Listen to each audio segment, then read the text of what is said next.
안녕하세요. 이동섭 작가입니다. 안녕하세요, 남시장입니다. 아 진짜 오랜만이죠. 저희 지난번 마지막 영상 그 최강 야구가 9월 정도였으니까 그죠, 거의 1년 좀 더 지났습니다. 1년이 지났네요. 네. 와. 망한 중국집인 줄 알았는데 계속 영업하는. 기억나세요? 앞에 삼청반점 앞에 붙는 거 무슨 말이었는지? 교양 뭐였지? 신속 배달이었는데. 그러니까 문화 교양 신속 배달.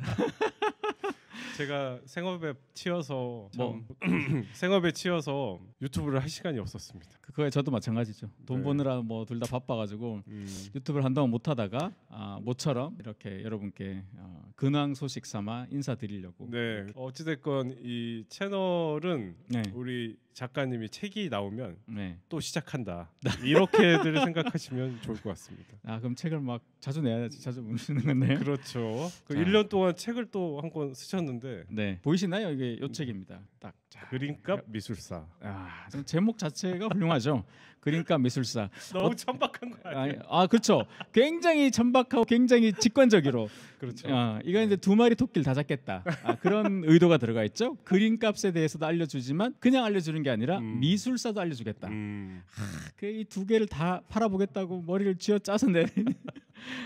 저는 그림값 수업으로 할까, 그림값 미술사로 할까 고민하다가 출판사하고 또 여러 이 엘리트들, 업계 엘리트들이죠. 이런 분들의 의견을 두루두루 들어봤어요. 네.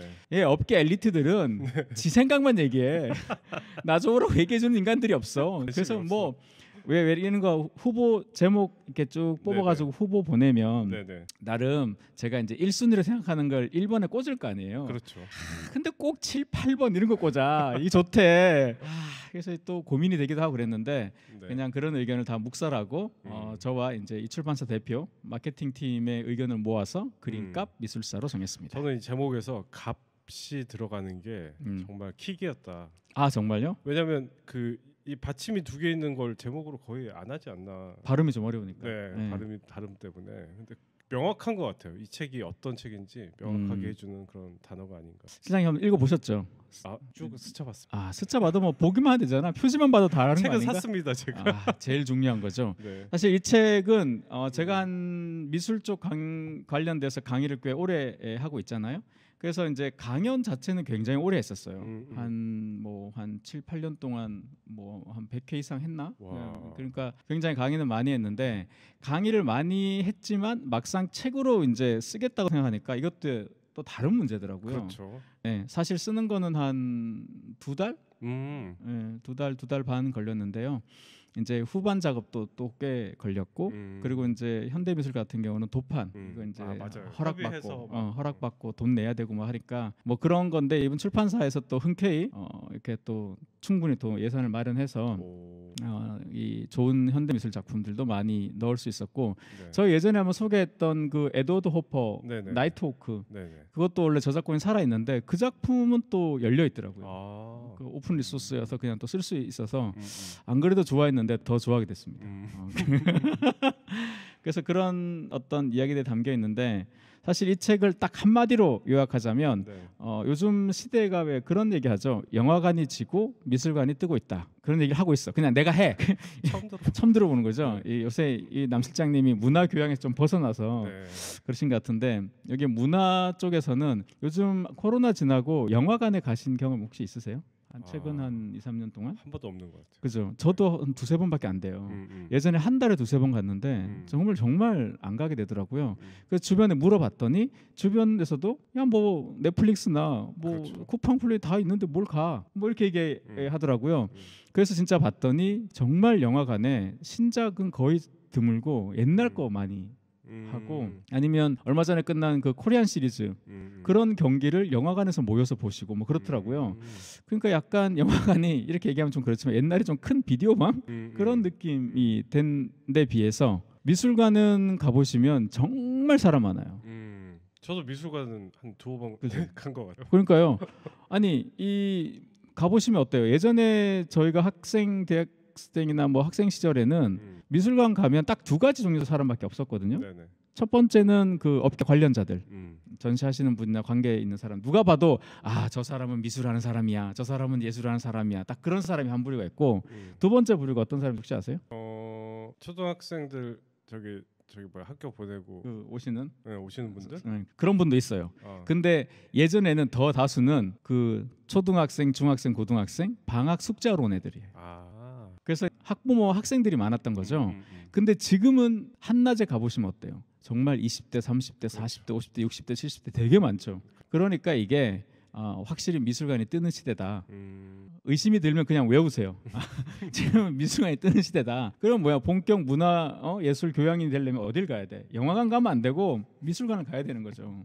근데 미술관을 간다선 치면 야 나 그거 뭐 모나리자 말고 뭐 봐도 모르겠고 저 그림 앞에서 고개 끄덕이는 애들 진짜 이상한 것 같아. 이해가 안 돼. 이런 분들 많으시죠. 그렇잖아요. 그렇죠. 예. 저도 그랬으니까. 네네. 저도 미술 전공하기 전에는 저거 다 허영이야. 허영이야. 그리고 뭐 부르주아들의 사치야 막 이렇게 생각했거든요.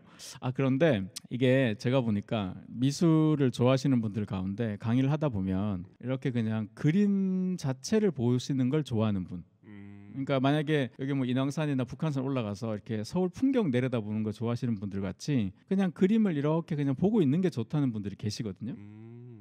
그럴 수 있잖아요. 그러니까 이런 분들은 그림을 자체를 보는 걸 좋아하시다가 뭔가 그 중에도 내 마음에 확 꽂히는 게 있으면 그 작가나 그 그림에 대해서 열심히 이제 뭐 좀 파보시는 그런 경우가 있고, 두 번째 경우는 어떤 경우인가 하면 그림 보는 거에 대한 즐거움은 좀 잘 모르시고 거기까지는 관심이 없는데 그림에 얽힌 이야기들을 좋아하시는 분들이 있어요. 막 그림에 얽힌 막 역사라든가 아니면 뭐 특히 화가의 스캔들 그리고 막 야 쟤랑 뭐 그런 거 있잖아요. 클림트는 몇 명의 여자랑 잤는가 막 이러면서 막 그 그림이나 화가에 얽힌 이야기를 좋아하시는 분들이 계시는 거죠. 그렇다 보니까 제가 이제 인문학을 이제 예술 작품을 통해서 인문학을 하게 된 결정적 이유도 저도 사실 그림 자체를 보는 즐거움 같은 거는 좀 몰랐어요 처음에는. 근데 이제 얘는 왜 이렇게 그렸을까? 이 그림을 뭐 하려고 이렇게까지 막 몇 년 동안 그렸지? 막 그런 게 궁금했어요. 그러면서 그림과 이제 화가에 대한 관심을 갖고 공부를 하게 된 거거든요. 그렇게 해서 보다 보니까 이게 대부분 사람들이 이제 이 미술사를 모르면 그림에 들어가는 출입문이 닫힌 기분이다. 그렇죠. 좀 그렇잖아요. 뭐 문학사도 좀 알면 이 소설이 왜 이 소설가를 위대하게 평가하는가 이거 알 수 있잖아요. 그거 모르고 막셀 프루스트의 잃어버린 시간을 찾아서 읽으면 어때요? 그냥 잠만 자죠. 일단 안 읽죠. 일단 안 읽는데 읽어도 그냥 잠자리에 들려서 엄마의 키스를 기다리다가 마들렌을 먹다가 옛날 생각하는 얘기잖아요. 시작은 그거를 한 30페이지에 걸쳐 쓸 일은 아니잖아. 그렇죠. 근데 만약에 문학사를 쭉 이렇게 공부하신 분들은 이제서야 이런 소설이 나오는구나 라는 어떤 그런 감동이 있잖아요. 그런 것처럼 미술사도 좀 그러니까 미술이 그림이 어떻게 흘러왔는지를 알면 왜 고흐가 고흐고 뭐 클림트가 어쩌고 뭐 그런 거 있잖아요. 피카소가 어쩌고 이런 얘기가 조금 더 이제 잘 알 수 있지 않을까. 그래서 미술사를 기본 공부하는데 교양인의 시작은 이 미술사인 거예요. 지금은. 현대 이게 길게 돌아왔는데 한마디로 하면 요즘 한국의 교양의 시작은 서양 미술사다. 그 말을 하려고 돌아왔는데 저희 90년대 때는 교양의 시작이 뭐였죠? 우리 때는 데모? 그런 분이셨어요? 저는 그쪽과 거리가 멀어가지고 사실. 그때는 뭐 비디오 아닌가요? 그 영화죠. 영화. 네, 영화죠. 영화가 이제 교양의 시작이었죠. 그래서 막 영화사 100년에 빛나는 100편의 걸작, 뭐 시민 케인 이런 거 있잖아요. 왜 그런 거 막 보고 하나도 이해 못했는데 아는 척하고 막 그랬잖아요. 특히 여학생들 앞에서 막 그렇게 하는 선배들 보면서 저 선배 진짜 저거 알고 얘기하나 싶은 동시에 저런 말들을 다 알고 있단 말이야. 이런 부러움과 의심을 동시에 불러일으켰던 것 같은데. 근데 90년대에는 그렇게 영상 시대가 시작되면서 영화의 시대였고 그 전에는 문학의 시대. 지금은 사실 요즘에는 뭐 웹툰이나 뭐 여러 또 장르들이 있잖아요. 드라마나. 근데 요즘은 확실히 이제 미술의 시대인 것 같아요. 교양이는. 이렇게 얘기했는데 설득이 안 되나? 어쨌든 그런 얘기를 많이들 하고 계시더라고요. 그래서 영화관이 지고 미술관이 뜬다 이 말은 뭐 실제로 산업 규모로 봤을 때야 뭐 미술보다는 확실히 영화관이 크죠. 그거야 뭐 비교할 수 없는데요. 그냥 좀 시대를 조금 앞서간다 그럴까요? 좀 트렌드에 좀 민감하다 그럴까요? 이제 그런 분들은 영화관에 가는 것보다는 좀 미술관을 좀 더 많이 가지 않나. 이제 그렇게 이제 비유적으로 말씀드릴 수 있을 것 같고, 그래서 이제 미술관에 갔을 때 이제 미술사에 대한 책을 이제 읽게 되는데 곰브르치의 서양 미술사는 너무 이제 막 동물 벽화부터 시작하니까 좀 어렵잖아요. 좀 두껍고 힘들고. 그래서 어떤 책을 쓸까 해서 이제 몇 년 전에 썼던 책이 그 그림이 야옹야옹 고양이 미술사. 네네. 장렬하게 망한 책이죠. 굉장히 귀여운 책인데.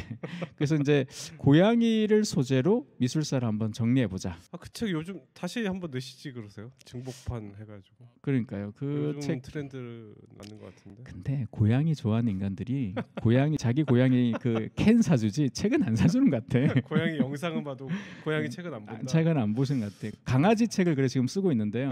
강아지를 좋아하시는 분은 좀 약간 또 그런 책을 또 보시는 성향이 있지 않을까. 또 한 신락 같은 희망을 걸고 그래서 좀 쓰고 있는데, 근데 그런 연장선에서 저는 제가 이제 미술 전공을 하지 않아서 그랬던 것 같아요. 그래서 미술사를 그냥 이렇게 양식사라고 하는데요. 뭐 이즘 있죠, 무슨 신고전주의니 큐비즘이니 뭐 초현실주의니 그런 양식사로 보니까 하나도 재미없더라고요. 그래서 이것을 소재를 갖고 좀 정리하면 어떨까. 그래서 제가 이제 이 책, 이 그림가 미술사에서 이제 서문에도 그렇게 썼는데요. 서양 미술사를 거대한 산으로 비유하면 제가 이 그림값이라는 것을 갖고 새로운 등산로를 한번 여러분께 소개한다. 이제 그런 차원으로 이해하시면 될 것 같습니다. 네, 좋은 책이네요. 네, 여태 이런 시도는 없었던 것 같아요. 그렇죠. 이런 시도는 없었죠. 그러니까 비싼 그림 100점 뭐 이런 책들은 있거든요. 경매에서 팔린 뭐 그런 책들이나 아니면 뭐 그런 어떤 책들은 있지만 이런 관점에서 쓴 책은 없는 걸로 알고 있습니다. 한편으로는 되게 필요한 책이기도 해요. 왜냐하면 이제 되게 이제 서양 어떤 그 그림을 소유한다는 것 자체는 그림이 걸려질 그 공간 자체를 소유하는 사람이 아니면 불가능하잖아요. 그렇죠, 맞아요. 근데 이제 우리 대부분의 주거 형태가 전세, 월세를 전전하는 대다수의 서울 시민들에게 물론 이제 여러 가지 솔루션이 있죠. 뭐 대여랄지 뭐 이런 게 있지만 진짜 그림의 가격이라는 거는 그 갤러리와 작가들에게만 공개돼 있는 그렇죠. 뭔가 베일에 쌓인 부분인데 어떤 우리들의 문화 의식과 뭐 이런 것들이 성장하면서 충분히 관심을 기울일 만한 어떤 그런 부분을 열어준 책이 아닌가. 그래서 표지는 이렇게 핑크, 보라색에 노란색 되게 예쁘지만 안에 있는 내용은 그 사실은 좀 이렇게까지 속된 말로 까발리면 안 되지 않나 싶은 그런 얘기들이 좀 있어요. 그래서 이제 그 여러분들이 어떤 그림을 볼 때 이 그림이 뭐 이렇게까지 비싸?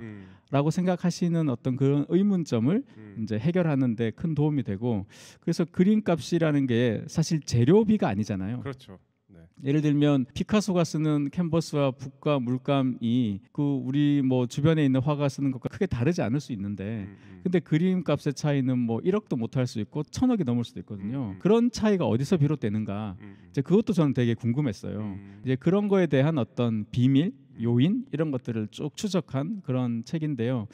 그래서 사실은 이 그림값을 결정하는 요소가 그러면 뭐가 있는가? 이게 어디 뭐 유네스코나 이런 데서 정립된 게 없어요. 이거를 기준으로 그림값을 결정해라. 그렇죠. 예를 들면 어떤 작품을 심사할 때 심사 기준이라는 게 있잖아요. 네네. 그래서 그 기준들이 뭘까? 이제 그걸 좀 찾아봤어요. 이제 그런 것을 쭉 찾고 연구하고 이제 나름으로 이제 제 언어로 정리해 보니까 한 9가지가 있더라고요. 물론 한 12가지가 되던데 너무 많잖아요. 12가지. 그래서 최대한 한 자릿수로 줄이려고 9가지로 이제 카테고리를 이제 만들었는데요. 그래서 어떻게 자막으로 나갈까요? 천천히 읽을까요? 네. 그래서 제가 생각할 때 제일 중요한 것 중에 하나가 VIP의 소장작. 그러니까 왜 그런 거 있잖아요. 이게 예전에 남실장님도 집 구하러 가면 그 부동산 중개인이 막 집이고 뭐 이렇게 얘기하다가 이렇게 살짝 보면서 근데 아시죠 여기 누구 살았는지. 그런 경우 없어요? 없는데요.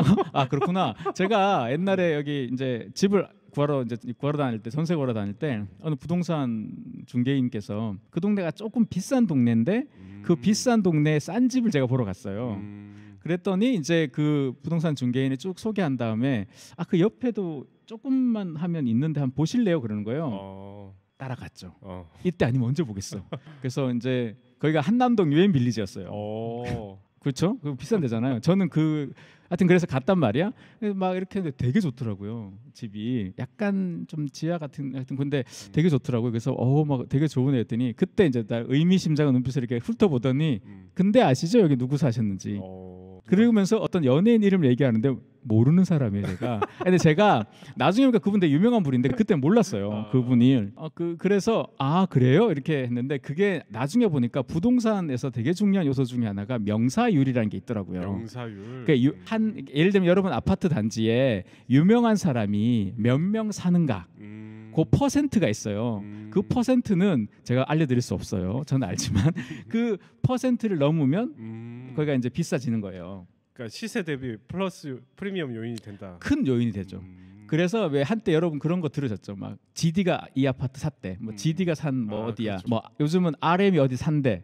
이런 소식을 뉴스를 내보내는 이유는 그만큼 거기가 입증된 곳이라는 거예요. 그만큼 VIP들 한 사회에 유명한 사람이 살 만큼 확실히 뭐 가치가 입증된 뭐 아파트다 이런 뜻이거든요. 그게 고스란히 사실 그림도 마찬가지인 거죠. 이 그림을 예를 들어서 이건희 회장이 샀던 그림이야. 이건희 회장이 갖고 있는 화가의 작품이야. 이렇게 되면 어떻게 돼요? 뭔가 이미 그 사람들이 다 알아서 좋은 거 샀겠지 라는 생각이 들잖아요. 그래서 이 그림의 값이 오른다는 거예요. 그 대표적인 게 마티스 그림인데요. 이 지금 여기 있죠. 요 그림. 마티스 그림인데 마티스 이 그림도 물론 이제 대단히 중요한 화가인데 마티스의 대표작이냐 하면 그렇진 않아요. 마티스의 대표작은 당연히 뭐 뽕피드 센터나 이런 데 있겠죠.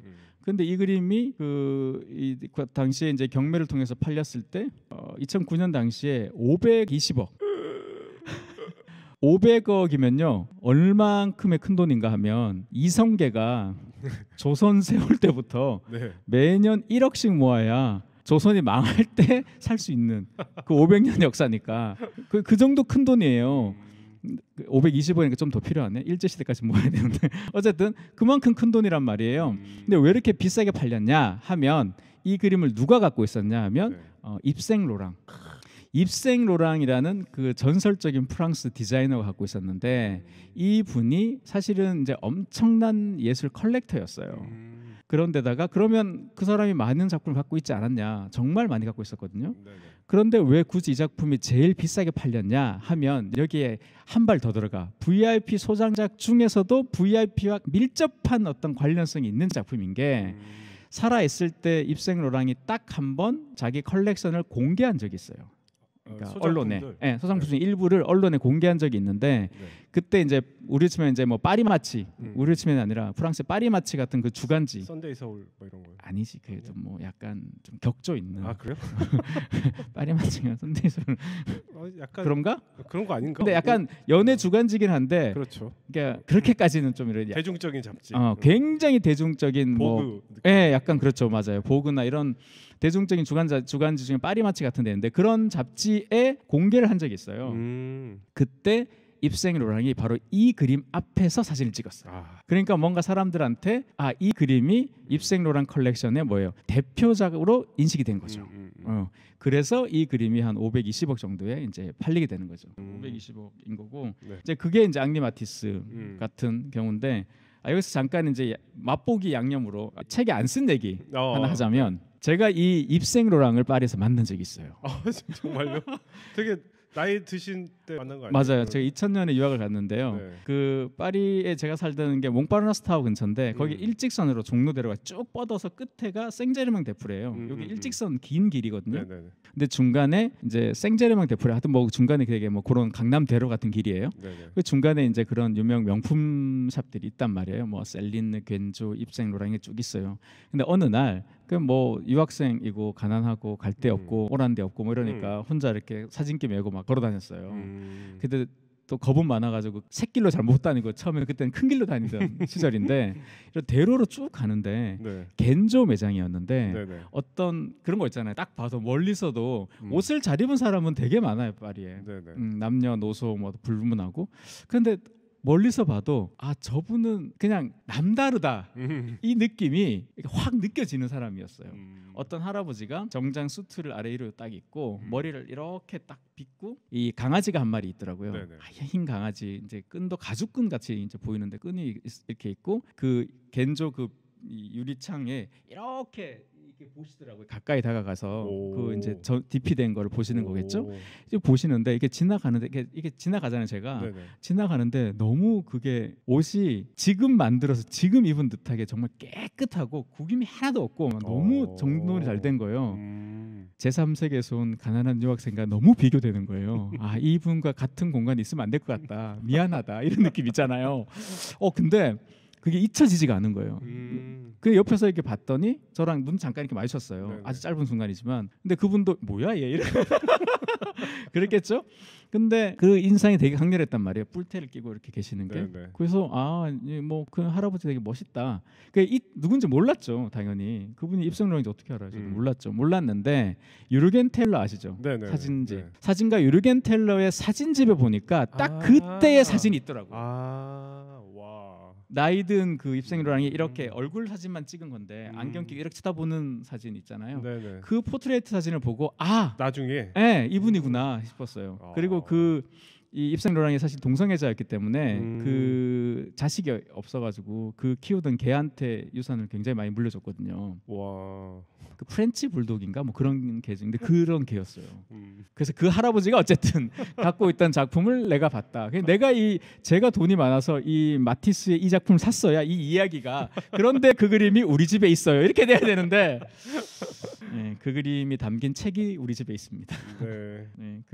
그래서 그림값을 결정하는 이제 첫 번째 물론 가장 중요한 요소다라고 하기는 어렵지만 많은 분들께서 쉽게 이제 이해하실 첫 번째 요소는 VIP의 소장작이다. 그래서 예를 들면 마크 로스코가 갖고 있었던 화이트 센터라는 그림이 있어요. 그냥 색조가 이렇게 있는 그런 그림인데 생면추상화라고 하는데요.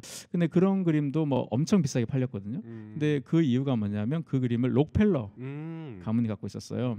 록펠러 하면 아마 다들 한 번쯤 들어보셨을 미국의 정말 유서 깊은 가문이죠. 원래 석유 재벌인데 이 집안이 결국 지금 미국의 모마를 건립하는데 가장 큰 공헌을 한 그런 부와 명예를 다 가졌던 그런 가문이다 이렇게 평가받는 가문이잖아요. 그 가문에서 이 그림이 그려지던 시점에 그림을 사서 갖고 있었어요. 그렇다 보니까 이제 이 그림을 사람들에게는 그 록펠러 가문의 어떤 벽에 걸려있어 정말 많은 어떤 시대의 증인 같은 그런 느낌을 주는 그림이죠. 이 그림도 실제로 아랍의 어느 왕이 샀어요. 그러니까 이런 그림이 나중에 한 1,000억 가까이 팔렸는데 900 몇십을 팔렸는데 이 그림이 다시 경매에 나오면 어떻겠어요? 엄청 비싸게 팔리는 거죠. 이 그림을 그러니까 그 로스코한테 직접 록펠러가 사서 갖고 있다가 그 가문이 소유하다가 어느 아랍의 왕한테 팔렸다가 그리고 만약에 우리나라 어느 누가 샀어. 그러면 스토리 대단해지는 거죠. 그러니까 이제 이 명화들은 그런 어떤 화가의 지명도, 그다음에 그림 자체의 가치, 그다음에 거기 더해서 그 스토리까지 다 품고 있는 것들의 가격을 지불한다 생각하면 그렇죠. 큰 틀에서 이제 그런 이 스토리가 하나 더 만들어지는 게 굉장히 어렵잖아요. 사실은 현대 사회에서 스캔들 메이크스 스타라고 스캔들이 스타를 만든다 이런 말이 있을 정도인데, 그러니까 이런 제가 지금 말씀드린 것처럼 똑같은 그림인데 물론 이제 그림 자체가 똑같지는 않지만 비슷해 보이는 그림인데 이런 사연이 있는 그림이면 어때요? 이거 뭔가 좀 더 내가 모르는 대단한 가치가 더 있는 거 아니야? 이런 생각이 드는 게 하나 있고, 두 번째 요인도 있어요. 이렇게 유명인이 갖고 있던 작품에 끌리는 또 비싼 이유는 이 그림에도 족보가 있다면 나도 그 족보에 내 이름이 기입되는 거잖아요. 그러니까 이게 대단한 명예로 느껴지는 거죠. 내가 이만큼 성공했다 이렇게 느껴지는 거죠. 여러분도 만약에 생각해 보세요. 이건희 회장이 갖고 있는 예를 들어서 우리나라 화가 중에 유영국이라는 분이 있는데 유영국이라는 화가의 그림을 그냥 그전에는 몰랐다가 그냥 그림 봤을 때 색깔 되게 예쁘다 기하학적으로 이렇게만 생각했다가 이게 국제 갤러리에서 많이 했잖아요. 그런데 이게 알고 보니까 이건희 회장이 많이 갖고 계신데 그러면 어떻게 해요? 갑자기 그 그림이 왜 달라 보이는 그렇죠. 게 어쩔 수 없는 또 세속의 그거잖아요. 이제 그런 효과가 난다는 거죠. 아니 근데 제가 이제 카메라를 판매하지만 그런 것도 비슷해요. 이 연예인들이 누가 들고 나왔냐. 그거 맞아요. 엄청 중고 가격이 확 뛰어요. 프리미엄이 한 물론 그림값에 비해서 얼마 안 되지만 한 20만 원, 30만 원 이렇게 확 올라가는 경우가 많이 있죠. 그러니까 왜 컨탁스 T3였나? 그 이효린가 들고 나와가지고 GD가 들고 나왔나요? 그러면서 갑자기 그게 엄청 비싸졌다면서요. 지금 한 245만 원 정도 합니다. 근데 75만 원에 팔았는데 씁쓸하네요. 갖고 있을 걸. 하여튼 그게 이제 VIP의 소장작이 좀 가장 중요한 하나의 요소고, 두 번째 중요한 거는 예를 들면 이 요만한 그림이요. 우리가 갖고 있는 스마트폰 크기의 대생인데 레오나르도 다빈치가 그린 대생이 하나 있어요. 그 대생은 그림값이 이제 요 그림인데 이 그림은 크기 요만해요. 스마트폰 과연 얼마에 팔렸는가? 얼마 정도 팔렸을까요? 실장님 혹시 맞춰보세요. 얼마 정도 팔렸을까요? 여러분 갖고 있는 스마트폰 정도 크기인데 이 그림은 한 5억? 5억? 5억. 좀 세게 보시네. 아 죄송합니다. 5천만 원? 무시하시는데 다빈치를. 다빈치 아시죠 누군지? 네. 모나리자를 그린 화가. 아 그 안경점 아니? 그 다비치고 죄송합니다. 많은 분들이 헷갈리는데 다비치인데 이게 한 150억 정도에 팔렸어요. 요만한 대생이 150억입니다. 여러분 스마트폰 크기의 그림이 150억인데 근데 또 생각해 보면 모나리자를 그린 다빈치 전 세계 어디 가나 누구나 다 아는 다빈치. 그리고 서양 미술사에서 가장 중요한 화가를 꼽으라면 뭐 첫손에 꼽히는 화가 중에 한 명이죠. 그렇죠. 모나리자를 그렸으니까. 근데 이 다빈치가 그렸던 그림을 개인이 소장한다? 그건 불가능한 얘기거든요. 실제로 모나리자 그림은 대부분 루브르나 내셔널 갤러리나 이런 데 다 들어가 있잖아요. 그렇죠. 그러니까 이게 대생, 이게 스케치 이 정도가 이제 뭐 20년에 한 서너 작품씩 이렇게 나와요. 이제 점점 없어지죠. 그러니까 이거는 돈이 있다고 살 수 있는 게 아니고 그때 나와야 살 수 있는 거예요. 그렇죠. 그러니까 그만큼 희귀한 거예요. 그러니까 희귀성 이게 두 번째 요소인데 그 희귀성에서 이제 한 150억 정도의 가치가 있다 이렇게 볼 수 있는 거죠. 이거는 뭐 사실은 언제든 정말 이렇게 말하면 좀 그렇지만 언제든 되팔아도 뭐 구매가보다는 확실히 높은 그런 작품이 되죠. 그래서 첫 번째가 이제 VIP 소장작인데 VIP들은 아무 작품을 사지 않겠죠. 그렇죠. 당연히 희귀한 작품을 사요. 그러니까 이 희귀성 이렇게 다빈치의 그림이나 미켈란젤로나 라파엘로나 뭐 이런 화가들 있죠. 이런 화가들의 대생이 뭐 200~300억씩 팔리는 그 이상 팔리는 이유가 뭐냐면 바로 이게 그냥 그림이 아니라 바로 문화재이기 때문에 그래요. 그러니까 우리가 이제 그리스의 파르테논 신전 같은 거 있죠. 로마의 판테온이라든가 네. 이런 거를 사고 팔 수는 없잖아요. 그렇죠. 근데 그림은 조각은 또 사고 팔 수 있잖아요. 이제 약간 그 등급까지 올라가 있는 이제 예술가이다라고 볼 수 있는 거죠. 그래서 그렇게 이제 비싸게 거래되는데 그게 이제 두 번째 요소가 희귀성. 얼만큼 희귀한가 이제 그런 게 아주 중요하게 요소가 되고 세 번째는 역시 이제 미술사적 가치라고 하는데요. 미술사에서 얼만큼 가치가 있는가. 그래서 여기가 조금 이제 일반인들이 봤을 때 좀 일반인들의 인식과 불일치하는 경우가 생겨요. 그럴 것 같아요. 예, 그 미술사를 잘 모르시면 그게 뭐 그렇게까지 비싸 뭐 이런 건데 그 대표적인 화가가 바로 세잔이에요. 그렇죠. 세잔의 그 사과 있죠. 그 사과가 있는 정무라 그게 거의 이제 한 1999년도에 거의 한 900억 가까이 팔려고 했거든요. 근데 제가 사실 이게 미술 이 책을 쓰다 보니까 돈에 대한 현실 감각을 거의 잃어버렸어요. 그럴 것 같아요. 뭐 좀만 하면 1000억이고 뭐 좀만 하면 뭐 500억, 300억 뭐 이러니까 1999년도에 800억에 팔린 그림을 여러분께 공개하겠습니다. 요런 그림이에요. 이 사과 하나에 그럼 얼마야? 한 100억 되나? 모르겠어. 이게 그림 크기도 60cm에 한 72cm니까 엄청 작네. A4 한 3장 정도 되죠. 와. 그러니까 A4 한 3장 합친 크기인데 이 정도 금액이에요. 그러면 이게 실감이 안 나서 제가 스스로 체감이 돼야 되잖아요. 네. 그래서 뭘 찾아볼까 하다가 99년도에 대기업 1년차 연봉을 찾아봤어요. 한 1,500 좀 안 되더라고요. 대기업 정말? 잘 받으면 99년도예요? 네, 1,500, 1,800 정도인데 그러니까 이것보다도 더 실감나게 얘기하면 분당의 32평 아파트가 8천만 원이었어요. 제가 찾아보니까 그러니까 99년도에 분당 아파트 8천만 원이니까 이게 800억이잖아요. 그러면 몇 채야? 1,000채. 무슨 저기 아파트 단지 하나 사는 거예요. 1,000채면 4인 가족 치면 4,000명이 살 수 있는 아파트 단지 하나. 와. 그게 무슨 브랜드 아파트거든. 제가 찾아본 게. 네네. 그 8천만 원짜리 아파트 단지 하나 전체를 살 수 있는 게 이 그림 한 점이에요. 돈 녹는 게 정말.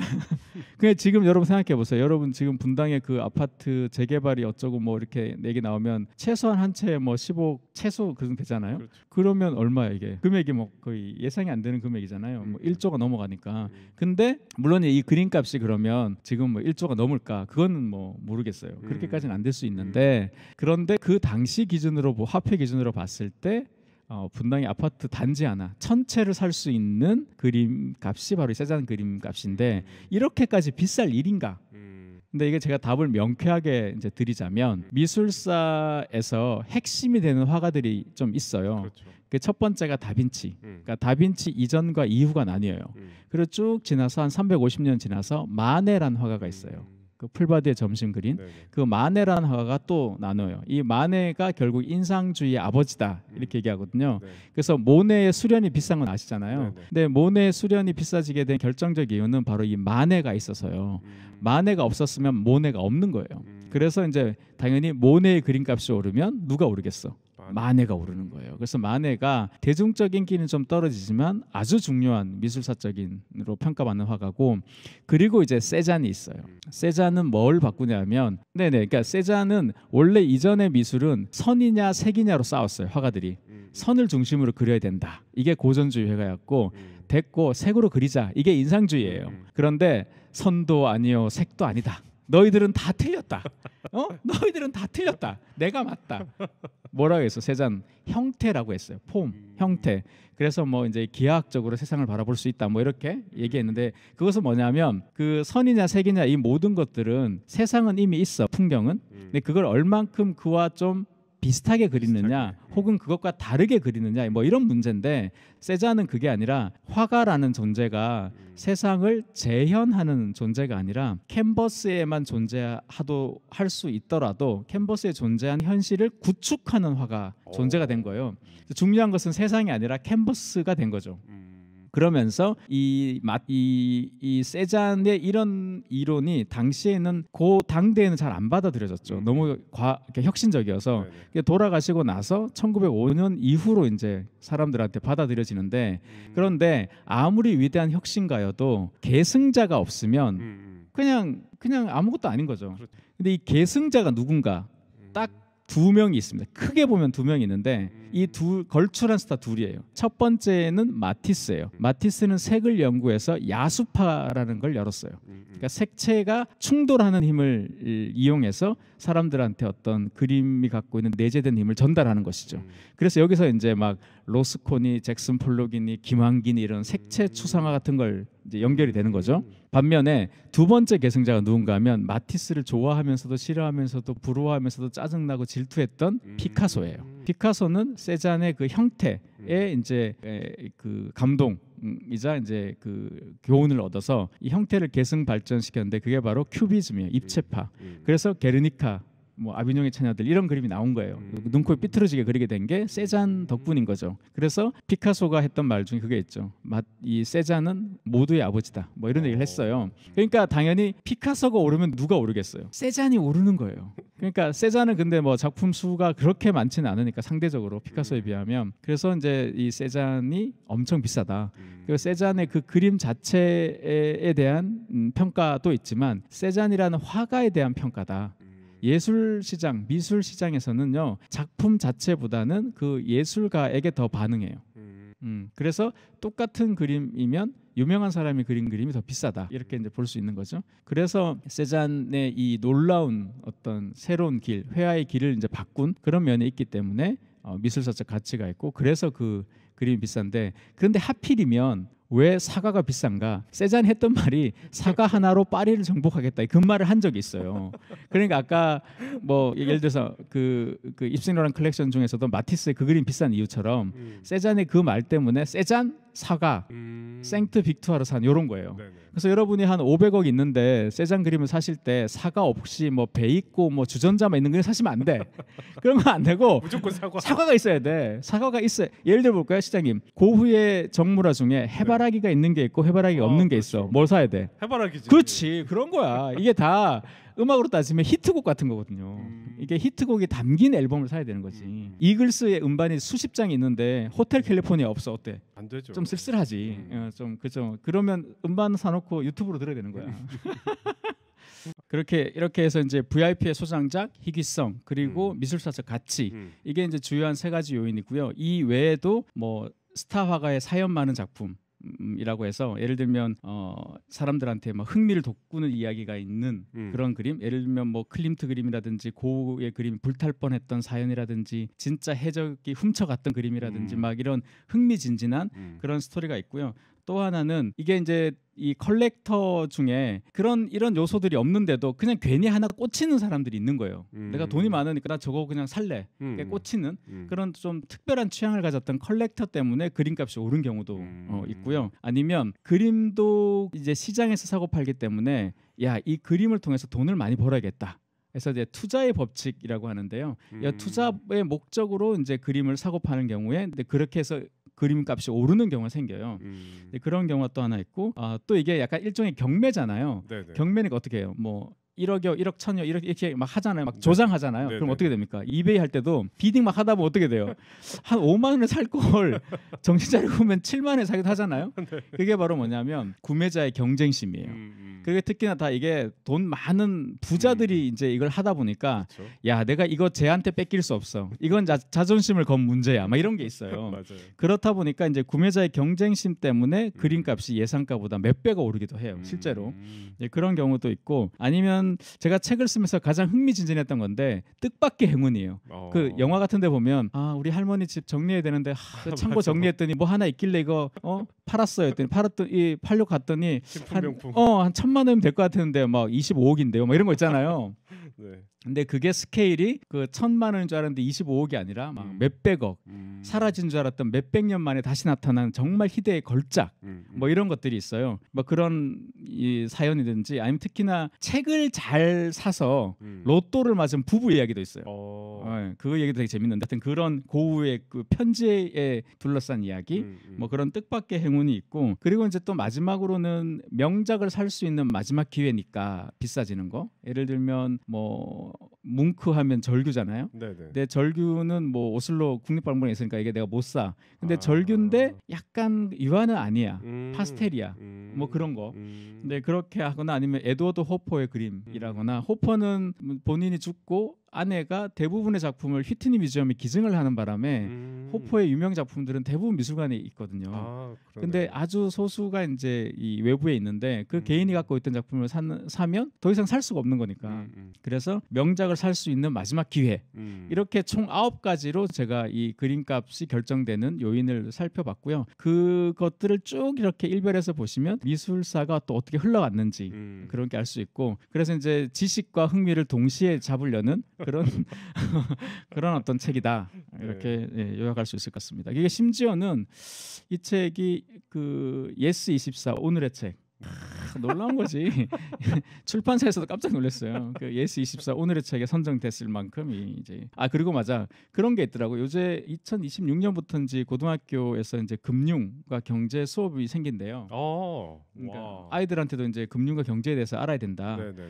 그래서 그런지 이 책을 갖고 일부 이제 이 유명 고등학교에서 이 강의를 해달라고 요청을 벌써 하고 있어요. 이게 아이들이 처음부터 막 경제학 얘기하면 좀 어려우니까 이제 그림이라는 것을 갖고 이제 경제에 대해서 좀 알려주면 더 흥미롭지 않겠는가. 대단히 탁월한 선생님이죠. 그런 게 벌써 몇 군데에서 연락이 왔어요. 처음에서는 고등학교에서 뭐. 야, 근데 고등학교 강의 난리인데. 네, 마음의 준비 단단히 하시기 바랍니다. 제가 많이 해봤어요. 그래요? 네, 이게 수능 끝나고 이제 이 학기 끝날 때 좀 많이 해봤는데, 그래도 열심히 들어요. 우리 때 같이 막 그러지는 않고 열심히 듣더라고요. 특히 제가 또 웃기잖아요.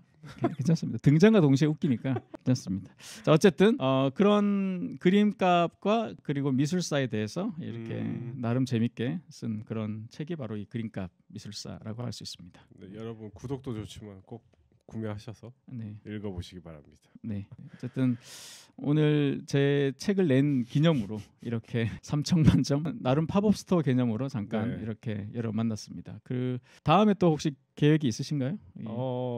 요즘 근데 경사가 있었죠. 경사가 있었잖아요. 한강의 노벨 문학상 일단 축하드립니다. 네. 그러니까 우리가 계속 한강을 했었으면 대박 났을 수 있는 건가? 근데 제가 개인적으로 한강을 별로 그렇게 즐겨 있는 작가가 아니어서 할 말이 있을까 모르겠지만 한번 해볼까요? 저 한번 해보시죠. 이게 진짜 국가적 경사이잖아요. 그렇죠. 이거는 뭐 노벨상이. 정말 엄청난 이 경사로운 일이니까 뭐 좋아하든 좋아하지 않든 한강이란 한강 작가에 대해서 저희도 한번 동시대인으로서 네. 한번 이야기를 하는 게 좋지 않을까 싶습니다. 그래서 조만간에 한강의 노벨문학상 한 발 늦게 신속 배달인데 약간 폐점 위기였다가 간신히 지금 팝업 스토어 하고 있는데 맛있게 탕수육 튀기라고 누가 기름을 좀 줘가지고 예열하고 그렇게 있습니다. 그래서 조만간에 이제 우리 한강 작가님의 특별판으로 또 한번 여러분 찾아뵙겠습니다. 네, 네, 고맙습니다. 감사합니다.